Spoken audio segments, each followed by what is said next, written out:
Magic Trader, comme tous les jours, vers 10h55. On est avec Dorian Abadi ce matin de chez Meilleur Taux Placement. Bonjour Dorian. Bonjour Lorraine. Comment êtes-vous ce matin? Quel est le mood? Qu'est-ce que vous surveillez? Quelle est la tendance? Effectivement, c'est la 6e semaine d'hésitation pour le CAC 40 qui oscille toujours entre les 8000 et les 8200 points. Alors, en fait, ce matin et puis plus largement cette fin de semaine, on assiste à des prises de bénéfices très ciblées sur les secteurs qui ont le plus prospéré en bourse ces dernières semaines. L'ensemble de l'indice perd aux alentours de 0,70% dans les premières heures d'échange autour des 8040 points. Donc on revient à proximité du niveau symbolique des 8000 points. Après une baisse déjà de près d'1% hier. Donc concrètement, on a seulement les valeurs défensives comme Carrefour, Danone ou Engie qui évoluent en léger gain ce matin. Mais bon, rien de trop grave, je dirais, en soi, puisque le CAC préserve tout de même 9% de gains depuis le début de l'année. Et puis pour les prochaines séances, on va continuer de surveiller deux gros niveaux, deux objectifs pour les vendeurs en cas de poursuite de la baisse sur les 8000 et les 7925. Et puis les objectifs des acheteurs, quant à eux, sont plutôt sur les 8100 et les 8165. Donc on a vraiment ce matin l'ensemble des grands indices européens qui évoluent dans le rouge, sous le poids des tensions commerciales que l'on connaît bien, avec notamment cette date que l'on attend fébrilement du 2 avril à laquelle on aura les droits de douane réciproques promis par Trump. Et puis en parallèle, vous l'évoquiez plus tôt sur votre antenne, il y a eu donc les banques centrales qui ont agité le spectre de la stagflation, c'est-à-dire un ralentissement de la croissance et un retour de l'inflation. Donc voilà, on a ce cocktail-là, d'autant que les bonnes nouvelles des dernières semaines sont déjà pricées, comme on dit, elles sont intégrées, elles sont digérées dans les cotations. Et donc voilà, notamment, je pense au plan de réarmement de 800 milliards d'euros promis par la Commission européenne.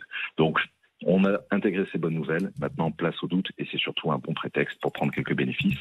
On l'a vu d'ailleurs sur Tesla, moins 4% cette semaine après plus 75% depuis le début de l'année, ou sur Eutelsat qui perd 25% cette semaine après avoir fait x2 depuis le 1er janvier.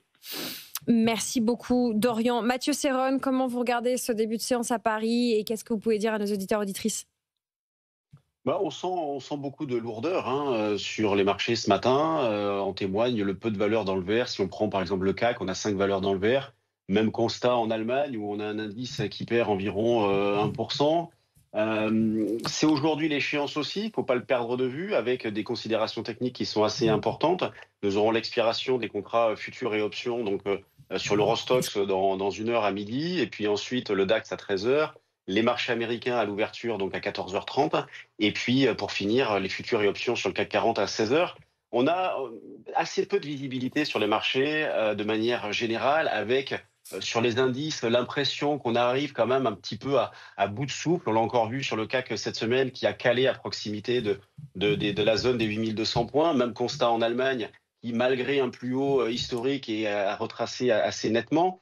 Comme Dorian le disait, plusieurs semaines, depuis le 6 février, nous sommes entre les mêmes bornes sur le CAC 40, entre les 7900 et 8200 points. En ce qui me concerne, la stratégie que je déroule avec vous depuis plusieurs semaines, plusieurs mois est toujours d'actualité. Je continue de payer les replis. Tant que nous sommes au-dessus des 7900 points, alors ce n'est pas une grande conviction, je vous le dis tout de suite, mais d'un point de vue graphique technique, le niveau, il est là, 7900 points. Il a parfaitement fonctionné dans la phase précédente. Je continue dans cet esprit-là. J'ai déjà d'ailleurs payé à 2 reprises ce matin pour réaliser des écarts donc sur le futur échéance avril, mais beaucoup de prudence, beaucoup de méfiance, visibilité assez faible, 8020 le support proche pour éventuellement tenter quelque chose, remise en question sous les 7900 points.